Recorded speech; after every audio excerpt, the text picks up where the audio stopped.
Ladies and gentlemen, it's time for hacking, or what is it? I cracked the hacker myth. You clap for them.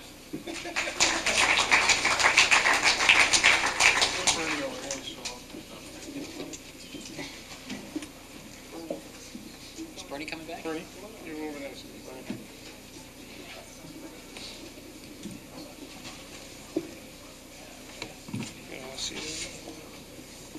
Well, I'd like to thank you very much for showing up to this panel discussion on cracking hacker myths, a scientific study to find the real story. And I thought first what I'd do would be to start by answering the question, why... I'm sorry, this is better? This better? Okay, great. I thought I'd start off by answering the question, who are we? We're a research team of 4 people from Laurentian University School of Commerce in Sudbury, Ontario, Canada. And if anybody's familiar where Toronto is located, we're about 200 miles north of there.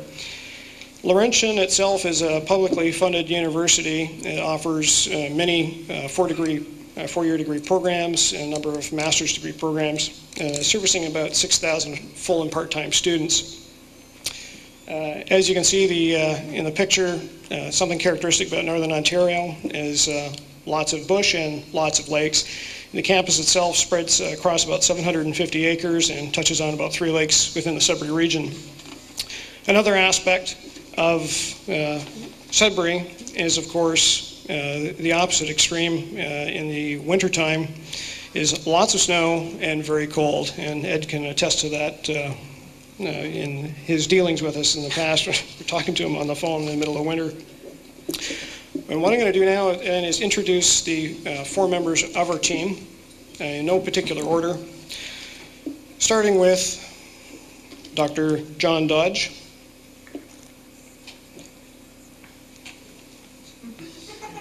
It's Microsoft, don't worry about it. He lies on his side all the time. Yeah. John, like the rest of us, see things from a very different perspective than the norm. And just a little bit of background on John, so you have an idea who he is, name to the face here. John's a business strategy and e-commerce at Laurentian University. He's been involved as a management consultant and serves on board of directors of various business and nonprofit organizations. And he's also on the editorial board of the Business Strategy and Environmental Journal.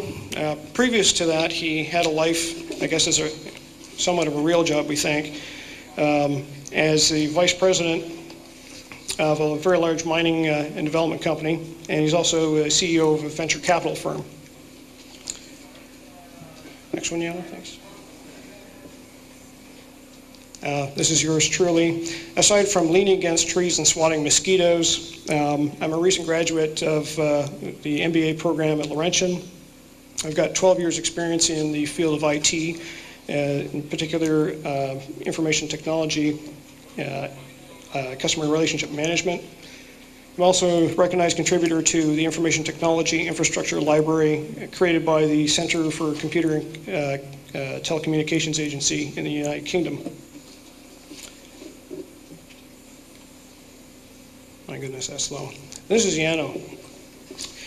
Yano is just completing his BCom degree at Laurentian, and he plans on eventually getting a degree in IT management at master's level. His interests include cooking gourmet meals and hamster keeping, and apparently he eats a lot of cheese and suffers from download rigor mortis. Next we have Dr. Bernadette Schell, also known as Bernie S. This is our version of it. And Bernie is an internationally recognized expert in human resource management and has been recently appointed as director of the School of Commerce at Laurentian.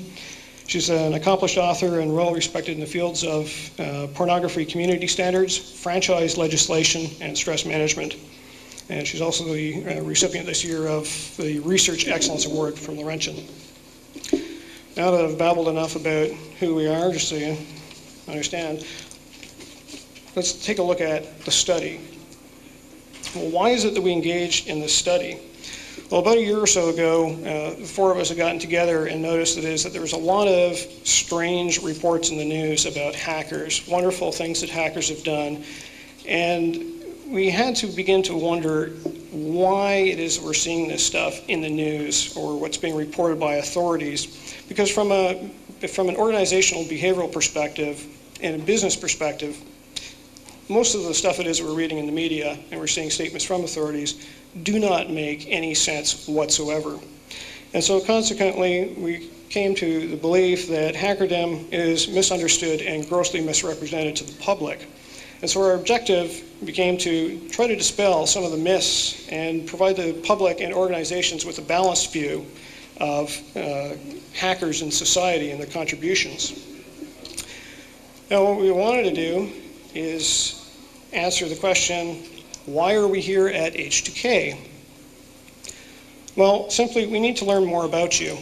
Over the last year, we've talked to numerous hackers around the world, and the response, contrary to the depiction by media, is that you guys are very helpful. And you've done your utmost to provide us with resources, contact names, supply us with as much information as you can. And what we were trying to do in order to dispel some of the myths was use a scientific tool. And since from our research, there seemed to be very little science that had been done to try to properly represent hackers for who they are and their contributions. So consequently, we've devised a survey, and some of you have conceded to engage in the survey, and we've tried to ensure it is a complete anonymity. Some of you, of course, given your experiences with dealing with law enforcement and other authorities, you've been very apprehensive about conducting these. And we quite well understand that and we respect that.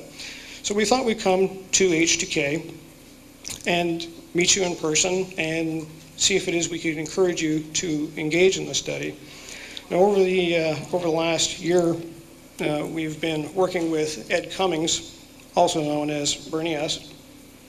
And I'd like to introduce Ed right now just so that he can talk to you about the study and his involvement and any perceptions it is that he has or any comments you'd like to make about us or the work it is we've been doing.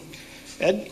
Thanks, Kevin. I got an email from this Bernie S., Dr.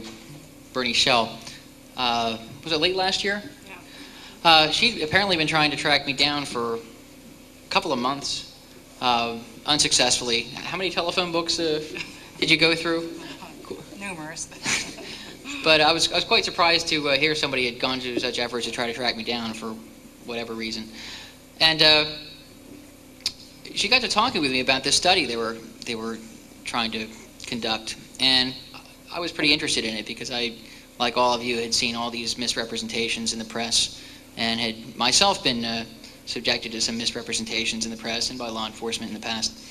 And I thought anything that could be done to help dispel some of these misrepresentations and present an objective viewpoint of what hackers are about in the grand scheme of things would be a good idea. There's certainly been a very lopsided view in the public mind, thanks to various government and law enforcement agencies and the media, who just doesn't take the time to thoroughly research and investigate stories. If you pick 9 out of 10 stories in the press, in the newspapers, websites, television, radio, you'll find, just as Kevin mentioned, just explanations that make no sense logically or for any reason. So hopefully this study will give them enough data to put together some real statistics as to the makeup of hackers, what their goals, motivations are, who they are, demographics, that sort of thing. They don't want to know your names. They knew my name because they got in touch with me, but my life's an open book anyway, so I don't really care. I have actually worked with these people on the phone and by email for the past 6 months or so, and have found them to be very above board. I was a little apprehensive initially, thinking, well, what's their motivation here? Is this another slanted study? And in fact, I think they're being very objective. And we all have something to gain here by helping them do this study. So I would strongly encourage anybody here to stop by their table near the hallway here, pick up one of their surveys, maybe even concede to being interviewed by them for, 10 or 15 minutes? Yeah. Just a short talk. They don't have to know your name. They're particularly interested in people who have been charged with, quote, hacking-related crimes. But basically anybody who would represent themselves as a hacker, maybe to a friend or a trusted colleague sort of thing. So all I can do is tell you, after dealing with these people for months, they're really above board. There's nothing underhanded about what they're doing, and they're really striving for utmost in objectivity in this study. So I guess I'll hand this off to Bernie or John. Okay, well, before we continue in the presentation, we wanted to present something to Ed. We've been working away with Ed now for a long time. And you get me a t-shirt, that's fine. And a t-shirt. He's happy with the t-shirt. Over the course of the winter, we were talking to Ed on the phone, and quite often we were talking to him. One time anyway, he was trying to assemble a space heater because the floor in his room was quite cold. I thought it was cold at my house, and then they told me it was like 30-some below zero where they were, so. Yeah. So anyway, we decided to get you just a small token of A space heater. That would have been nice. It's all right. There we go. Should I look at this now? Yeah, we'd really like to embarrass you right now, so you can go ahead and Oh, that's step nice. up. Very nice. That's for Oh, your embarrass that's for your iced tea. Oh, okay. And Socks socks. to keep your feet warm. Okay. Well, thanks very much. I'm touched. Thanks, Ed. We I'll appreciate drink it. out of this now.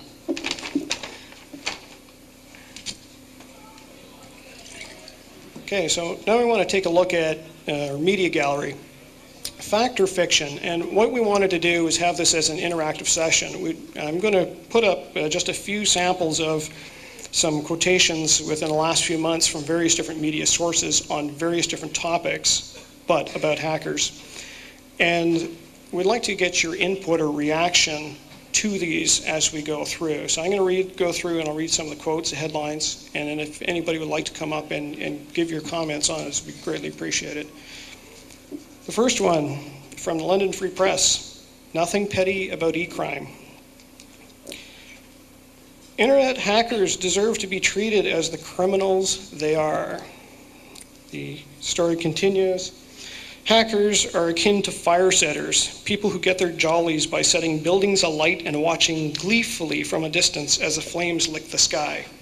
But instead of using matches, hackers use computer viruses and programs designed to bombard the target computer.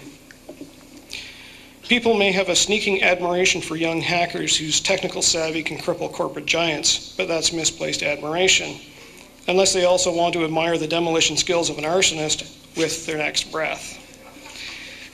Would anybody like to give me your reaction? I'm hearing laughter, so. How many people agree with that representation? Don't see any hands. Are those direct quotes? Is this a column? Is it an opinion piece?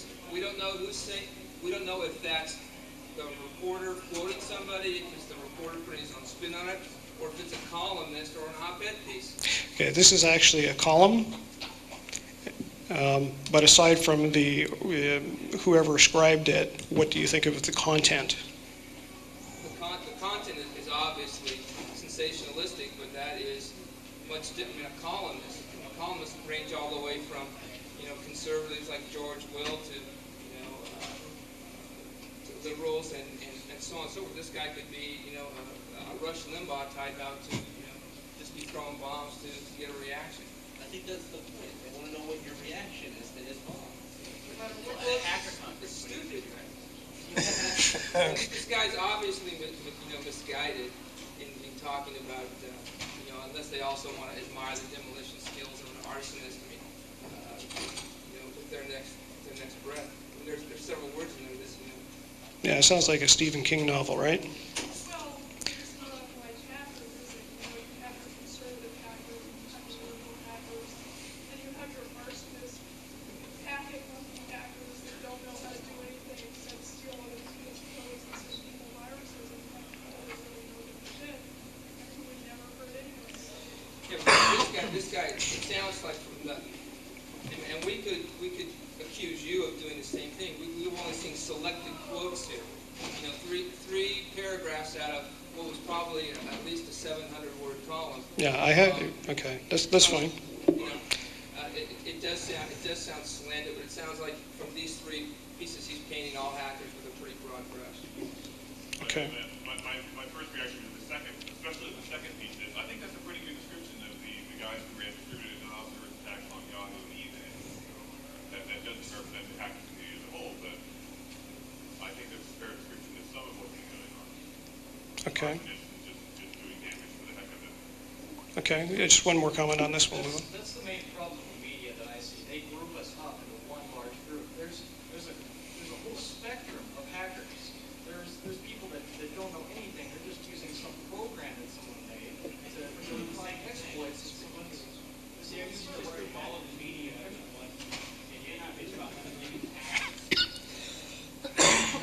There was a comment over here, I think. Amen. I think the guy back there sort of said what I was thinking, but like the media is basically portraying all the hackers the same way. It's sort of like a lot of hackers portray all the media the same way. Okay, right. So they're not trying to get to actually know and differentiate who's who. I'm just going to move on because we have a number of different quotes. I just want to interject that everyone sitting here can see that for what it is, but for the average member of the public who may not have any exposure to maybe computers at all, or to people who are creative in their use, I would think that a good percentage of the public might swallow this garbage. And there's just very little in the way of balanced information being promulgated in the media. And that's what I think these folks are trying to do, is to actually gather some accurate data, put together a scientific study, present their findings, and hopefully have that covered and made available to, it will be made available to everyone sitting here. And in fact, if you I guess you'll get an early copy of it if you conduct the one of the questionnaires. But anyway, go ahead, Kevin. Okay, our next one is a statement about ethics, that there is a vacuum in cyberspace, and that there need to be new ways of teaching right from wrong, urged in the wake of related recent computer crimes. And I'm just going to focus on the bottom quote. The standards of conduct that guide our lives are premised on the notion that we're going to have face-to-face relations with people. But in the virtual world, that reinforcement dissipates. Maybe I could have some comments about what you think on that statement. I think that's pretty accurate. I see the way people conduct themselves on the internet. And I mean, by and large, generally, a lot of people don't use the same standards that they do when you talk to them. And they have, just with relation to everybody on the internet, there's a very, what's, I guess, considered low quality of conversation, discourse. Okay. That sounds pretty accurate. Okay, so do you think it is ethics disappear because you're online? Well, somewhat, yeah. Okay. Being anonymous creates a lot of boldness. Just as doing a survey with your name on it or not being on it might change the answers. Being on the internet where you can be whoever you want, or be someone who they know you are, could make a difference in anybody's behavior. Okay. Over there. Also, you have the fact that on the internet, a million people go ahead and see themselves as part of a crowd, part of millions. And you have the classic example of mob mentality, where individuals will do stuff that they would perhaps normally would not do, and go ahead and do it anyways because they think that they're only one of millions who are doing this anyways. Okay. And one more. I disagree with folks that are saying that this technology allows people to be more anonymous. The anonymity is already in society. If you look at New York City as an example, it's huge.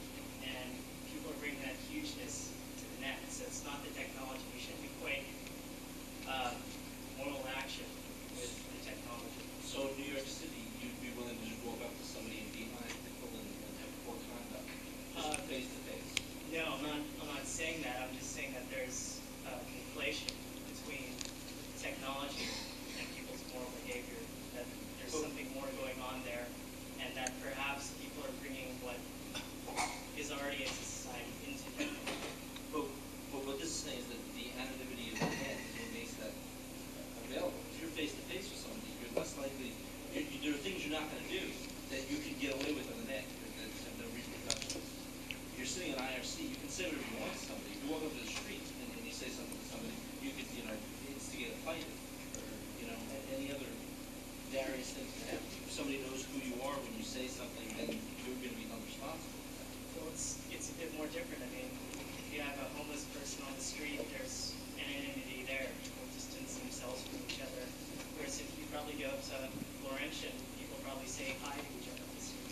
will. I have a question before we continue. Can you hear in the back when somebody's making the comments up to the front?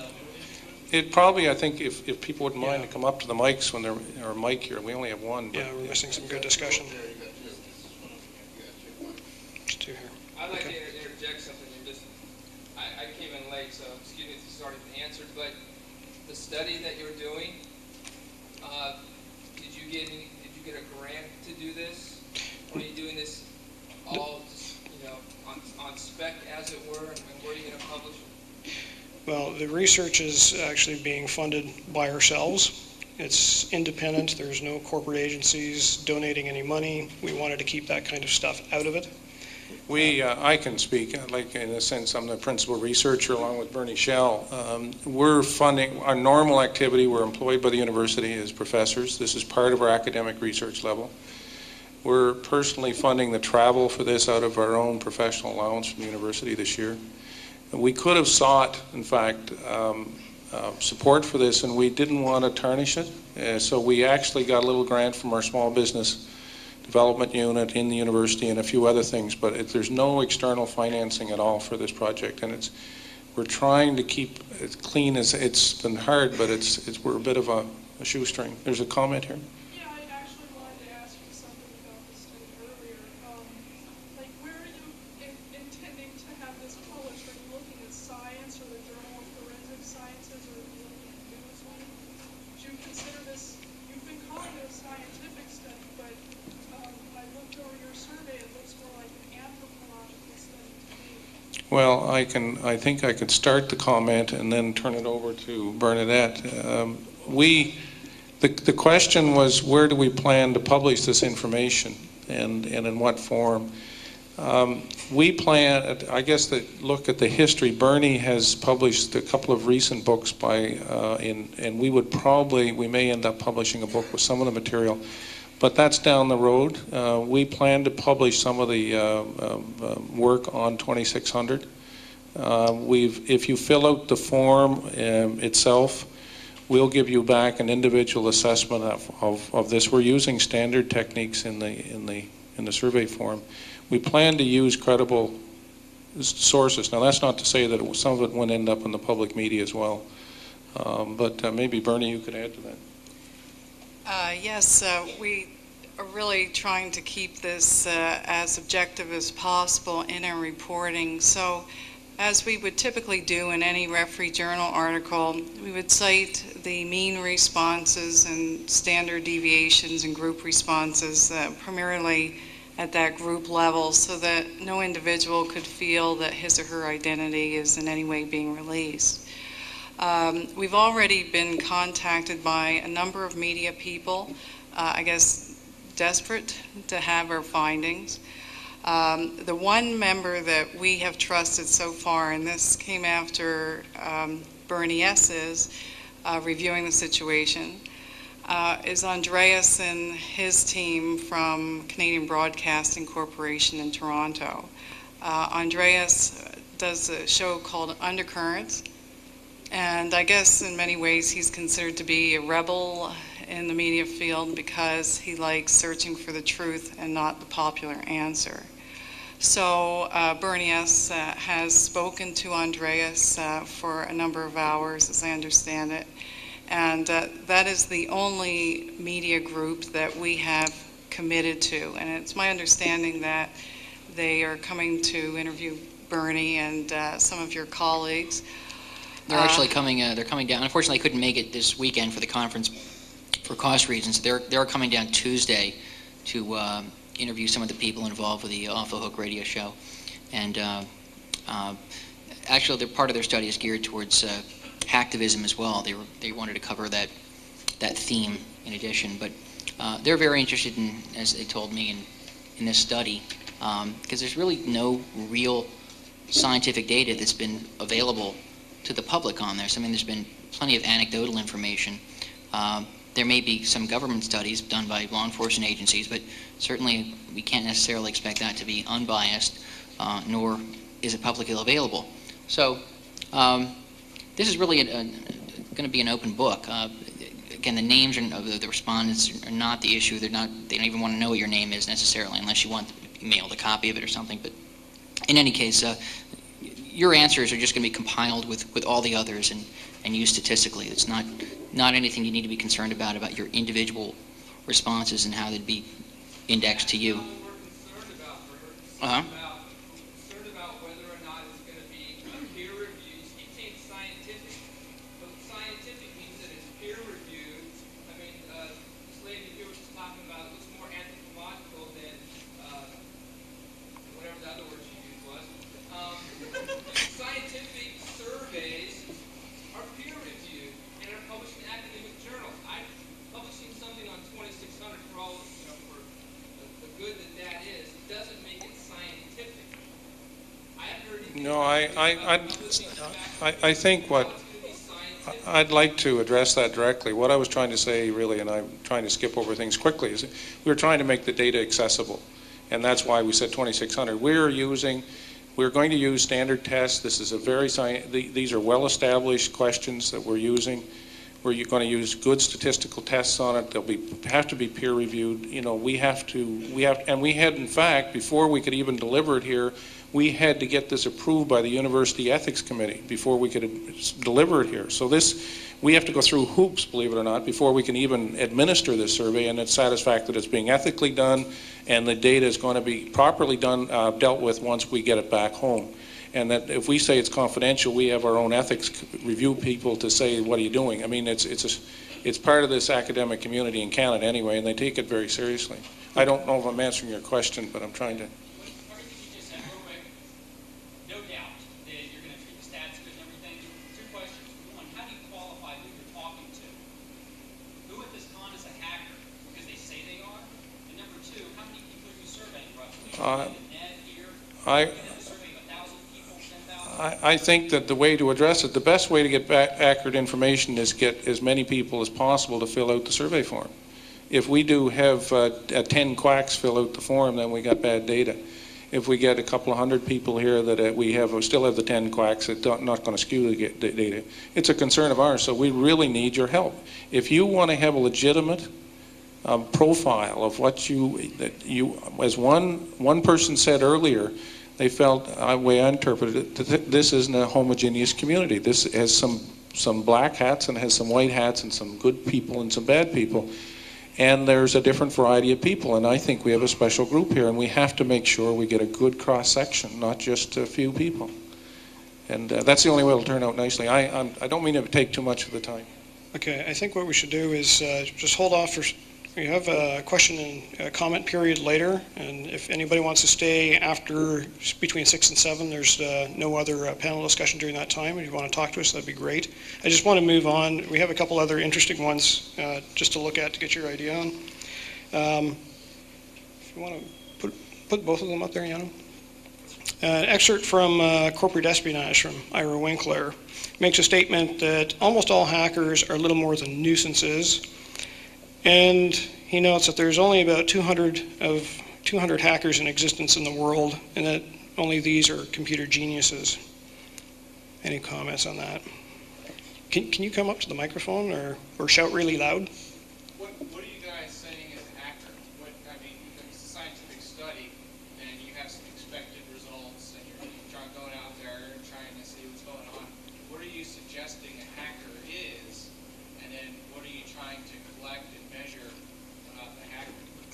It seems like hacker is just overused, and that it's time to maybe let the public have that word and then figure out what we really are, because they have a preconception of a hacker as a computer criminal, and that's the popular, it seems, definition. And is that what you're trying to measure? Is what the computer criminals, I guess, psyche is, or are you trying to measure the computer enthusiast? I think that probably you have a lot more computer enthusiasts replying to your survey than hackers. Yeah, what we'd like to do actually is get feedback from all of those groups, and we do note that there are many groups identified. Hackers, term crackers is used, script kiddies, whereas dudes, and there are different behavior sets that people can identify that people that are whereas dudes have specific activities that they like to focus on, and we'd like to understand why they focus on those. What makes them tick? Why do they like to do that? What is the benefit that they provide for society? How do they function? What do you guys call hacking for the purpose of the survey? It's like if you're calling a scientific study into hacking, you must have some notion as to what hacking is. How do you know the respondents are not those people? Okay, we do have some questions in there to try to differentiate people based on the type of activity that they engage in. And then what we can do, we'll be doing some statistical analysis based on some of those responses to see where it is we have groups line up. I've been in consultation with Eric Raymond to get his feedback and others in the hacking community as to differentiation techniques for hackers versus every other group. One of the key elements that people seem to misunderstand, and authorities and media seem to misunderstand, is the notion of intent. You think of a lot of lawyers that have been involved in these cases would really focus on intent, because intent is what differentiates whether or not you've intentionally committed a crime or accidentally committed a crime, or even if a crime was not committed. So yes, we do have some questions in there, but I won't spell out to you exactly what they are because we don't wish to bias any of the study results. Okay. Pretty well known that, is Dr. Zucker here by chance? Dan. Pretty well known that he likes to say stuff that helps promote himself to sell his services. Especially the hacking monkeys that he's repeated for about 5 years now. Comment about 200 people able to find vulnerabilities. That's a load of crap as witnessed by Bug Track. I quite agree in your comments. Actually, having gone through his book, I did not find any references to support any statement that he had made. But I thought I'd introduce it to see what people's perspective was on the subject, since he was actually, I guess, a speaker back in '94 at Hope Convention. Yeah, we had him for entertainment value. We had him in '97 at Beyond Hope. Okay, Yana, can you move on?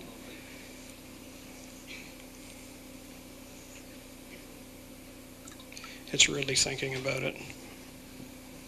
Okay, this was a really great, interesting article. It's a guy thing. Why are there so few female hackers?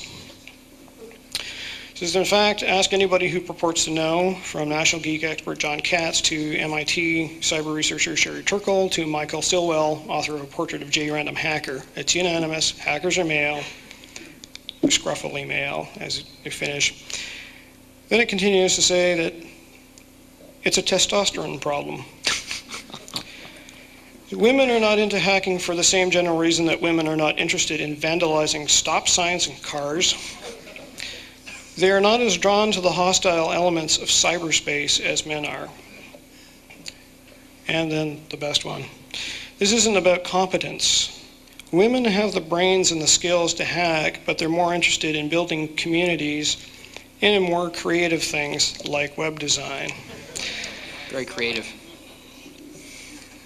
Any comments about the subject of women and creativity? He said iVillage. Okay, over here. I think like a lot of things, it's a broad generalization. I mean, it's obviously not true for everyone, but then again, stereotypes are never true for every single person. So it's just generalization. It's Okay. for opinion, not fact. And in the back there. Also, they're misrepresenting hacking. They're taking it to be mischievous instead of curiosity. And when they do have curiosity, will hack. It's not that they need to go out and destroy. I think they're looking at it in the wrong sense. Yeah, there's quite a traditional flavor in this column, and actually, if you read the whole thing, I do have a copy of it if anybody wants to have a good, amusing read. There's nothing in here that's actually correct or factual, but it's published, and hey, it's got to be correct, right? We just move on to the next one.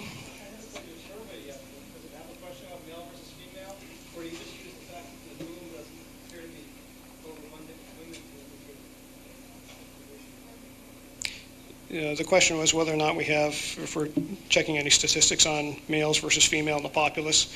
Yes, we are. We do have questions with regards to that.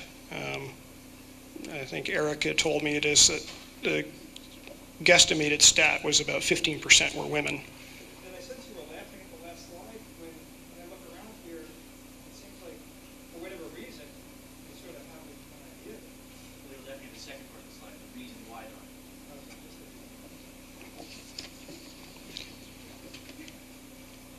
Oh, you skipped one there. Okay, I'll just move on. This was a great article about some new software that's out. And the thing I'd like to focus on is the statement that this software can think like a hacker. What does a hacker think like? Like a simple piece of software. Yeah. Sorry, in the back?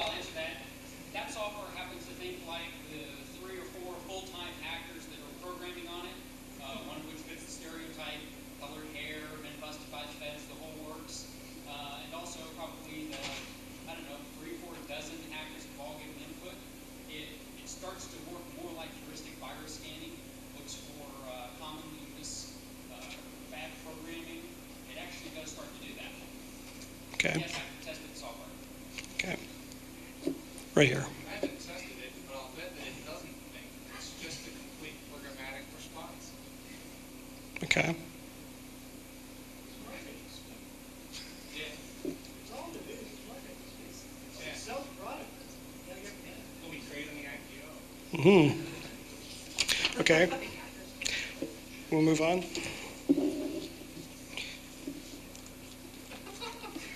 We'll move on a little bit better here. Get it up. There we go, finally. Okay, paroled hacker Kevin Mitnick advises CIOs to hire hackers. Now, in this article, says, I have real-world experience in circumventing security measures. This is Kevin speaking. Companies are more interested and experienced in education. Kevin also argues, according to the article, that some computer crimes are committed out of intellectual curiosity rather than the desire for personal gain, adding, just because someone has been arrested for hacking doesn't mean they are criminal. So, partway through the article, is sounding fairly positive that it was trying to come across as balanced. But then, of course, we move on to the next. As Ken Ammon, founder and CEO of Network Security Technologies, states, if you're never going to hire a hacker, you're never going to catch a hacker. Before bringing hackers into the home office, CIO Magazine reports there are 4 items CIOs should seriously weigh. Firstly, comments about a background check. It says to never assume that background work has ever been done if the hacker candidate has held other corporate positions. In addition, be aware that security companies are often hesitant to have outsiders speak with their customers. So interesting focus about a statement about hackers. Just because there's been one there, it's just assumed that if you were a hacker, then you could have never, ever been looked at by a corporation. The next comment is that they make is about certification. Most hackers who hack for illegal purposes would not take the time to become certified. Therefore, if a hacker candidate is certified as an information security professional or a systems network administrative professional, it's a good sign the hacker does not have illegal intentions. Okay, I'm seeing a lot of reaction to that. I'll let you all comment on just 2 more here. Topic of ethics. Background checks and resumes do not offer any insight into an individual's moral makeup. A face-to-face meeting with a prospective penetration tester provides a feel for the morals and intentions of the candidate. And lastly, leveraging existing staff. If hiring a hacker is still not an option, there are classes often taught by the FBI, CIA, and NSA that can teach employees the ins and outs of hacking. Any comments? Open to the floor. Yes, over there. You can't teach that. Okay. Way in the back. You certainly can teach that hacking. The FBI does in fact teach people to do that, and they actually succeed at places. The fact is, these questions, I mean, it's silly to talk about hackers. You want to ask those questions of anyone you're hiring.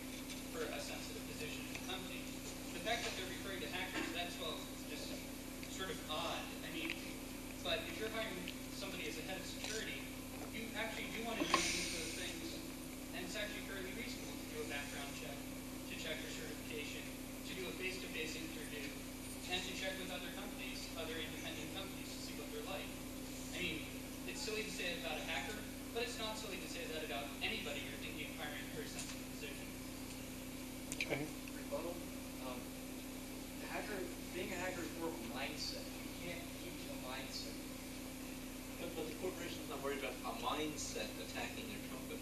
The corporations are worried about hacker in the sense, when they say hacker, they mean somebody who's going to specifically try certain things to attack their network or whatever they think that they're going to do. They're not using the word hacker to mean people that have our mindset. They're using the word hacker. I think you're thinking that they're making us out to be people that can just teach how to break into the system. When really they're just using the word hacker to mean people that aren't us. When you learn how to break into a system, there's only so many things you can learn at one point in time.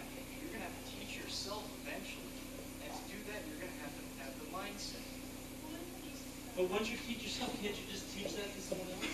Can't you take somebody and give it enough time, show them everything you know about computers? Still, I mean, it's more just some of the parts. Okay, can we have another comment here? Being a hacker is also an intellectual it's a curiosity. There was someone on the high school hacking panel that he said, well, he got in trouble because he just tried password to password for printing. It's that desire to just see, will that work? But you don't teach somebody that. That's an internal desire that people have. And I think that's probably what makes them hack. Not a skill, but a quest. Okay. And one last comment and we'll move on. Yes, I'm in complete agreement with the gentleman in the back who said that it really is a mindset. It's quite possible to apply yourself to learn something, to spend 10 years or whatever the case may be to learn something. But if you really know how to, if you really have this mindset and you know how to attack problems or look at problems from many different angles that other people mightn't think of, and to be able to correlate all of this information, then that really puts you above somebody else who has taken a multitude of classes and has professional certification. I agree with him. Okay. I'm just going to move on because we're just getting close to running out of time. This was a recent article in the Globe and Mail. Hey, babe, want to come up and see my hardware?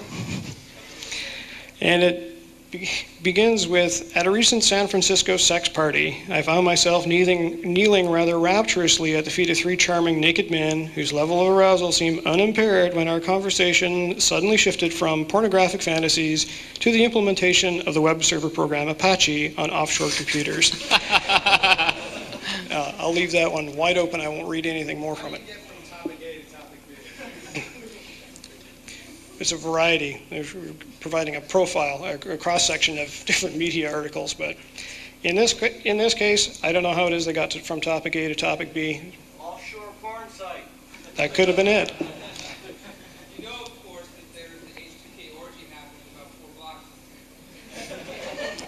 I guess we'll have to note that. H2K orgy.net or something like that. Okay. Now we'll just move on to the last one here, last article.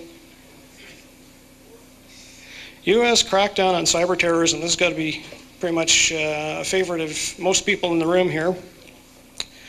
Clinton pledges to protect the privacy of private citizens. The article continues that Bill Clinton has announced plans to spend billions of dollars to protect America's computer systems from hackers and viruses. And finally, there's never been a time like this in which we have the power to create knowledge and the power to create havoc, and both those powers rest in the same hands.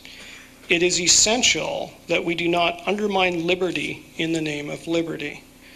Does anybody want to comment on that? Yes, right here.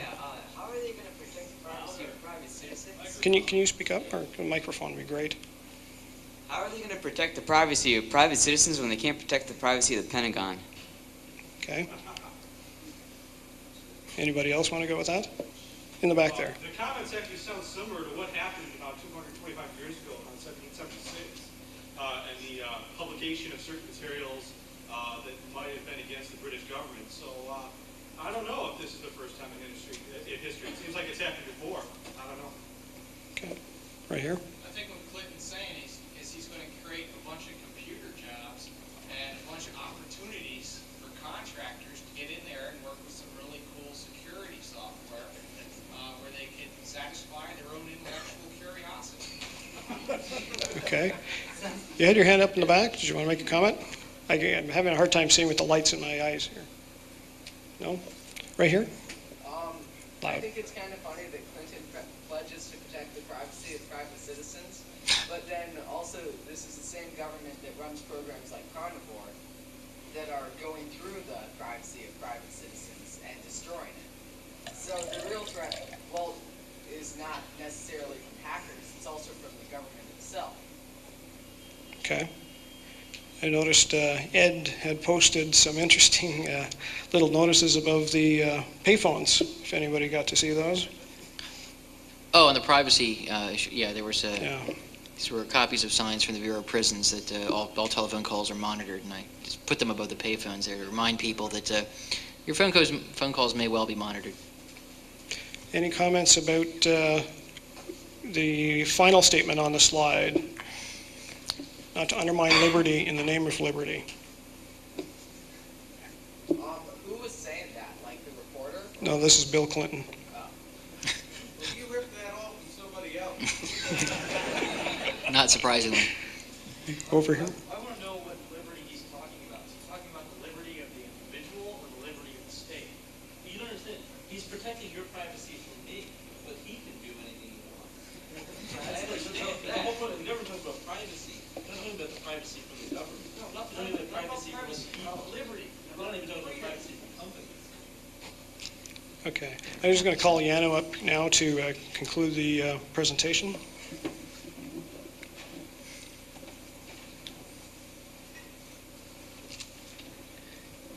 Oh, it's hot up here. Okay, so like Mr. Dodge said earlier, we need your help. We need as big a sample set as we can, and without your help, this thing is pretty much going to die. So far, we've had a great response. I've talked to a lot of people up in the networking room, a lot of interesting conversations, and everybody has been great. And actually, we were afraid that our survey was too long and people weren't going to finish it, but so far everybody who has started has finished it, and we're very pleased about that. The other thing is the T-shirts. We've really been getting a good reaction with these T-shirts. Wherever we've gone, people have looked at us. They've either smiled or sneered or something, but we get a reaction nonetheless, which is good. The T-shirts, we're selling them for $20. If you do a survey, we'll give that T-shirt to you for half price, $10. And if we're also doing interviews, and if you book an interview as first come first serve, we'll give that T-shirt to you for free. But we only have a certain amount of slots for interviews available, so book one. That may sound kind of chintzy, but frankly, basically they're paying for these out of their own pocket. So it's not like a corporate giveaway where a company can just give you a T-shirt and it's no big deal. This is they spend a lot of money putting these shirts together themselves out of their own pockets. And then I'll open the floor for questions now. If any comments or questions you didn't get answered so far in the presentation. Thanks.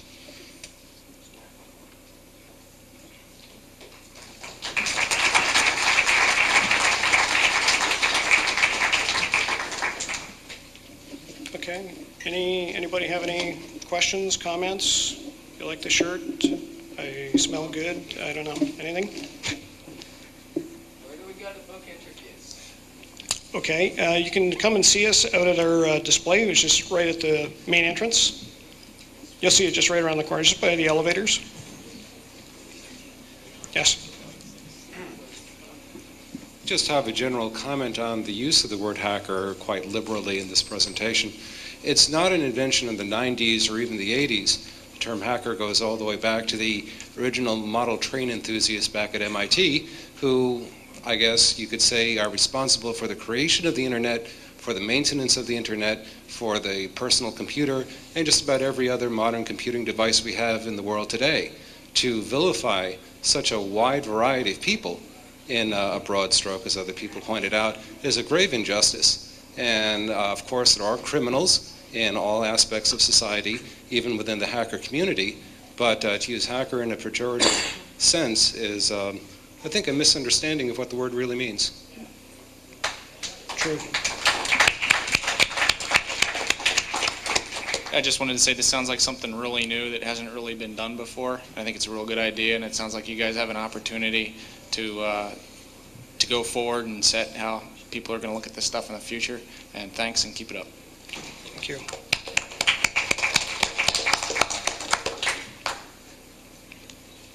Anybody else? If you have any questions, please feel free. Come see us. We'll be around till Sunday morning, probably about Sunday at noon. So you can come and see us. Any kind of question that you want to ask us, feel free. Website?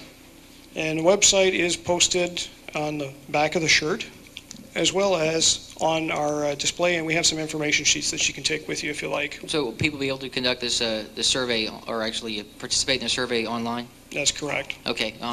So the URL is available on a handout up at your table? That's correct. Okay. Thank you very much.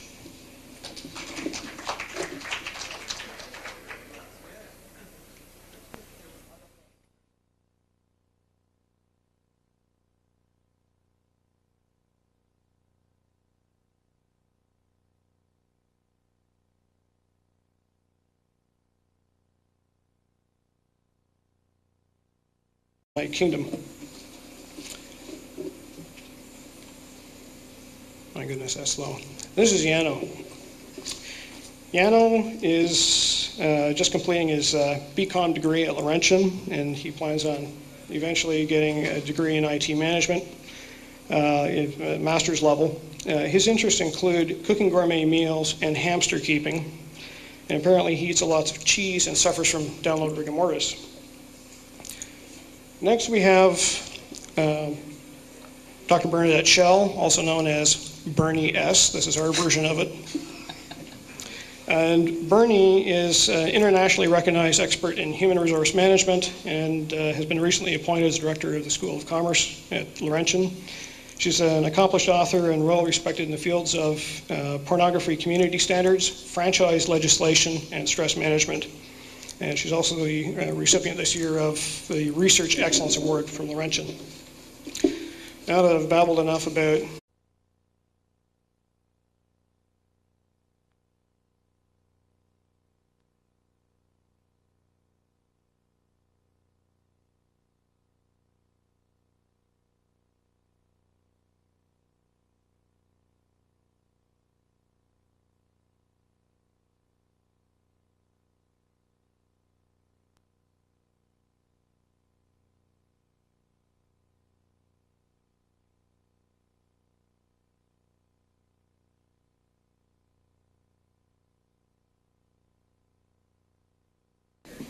Ladies and gentlemen, it's time for hacking, or that, what is it? I cracked the hacker myth. Can you clap for them?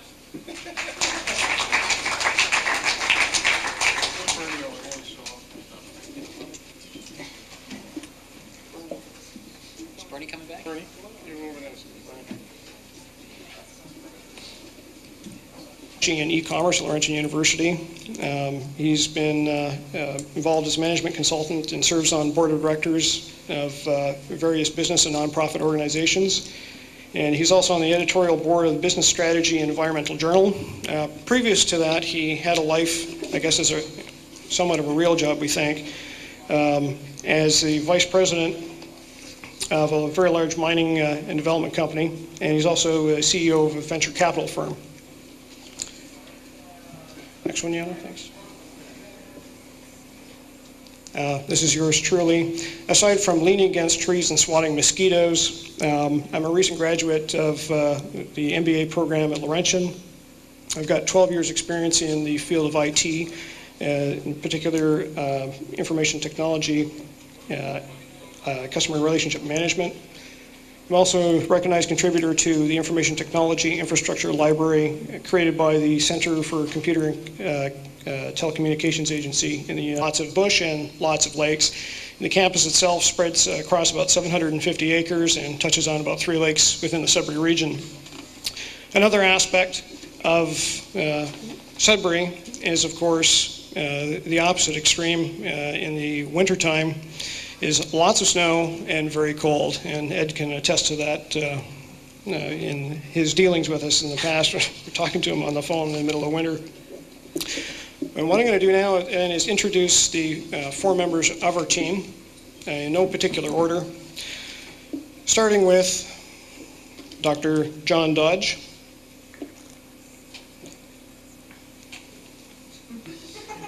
It's Microsoft, don't worry about it. He lies on his side all the time. Yeah. John, like the rest of us, see things from a very different perspective than the norm. And just a little bit of background on John, so you have an idea who he is, name to the face here. John's a business strategy.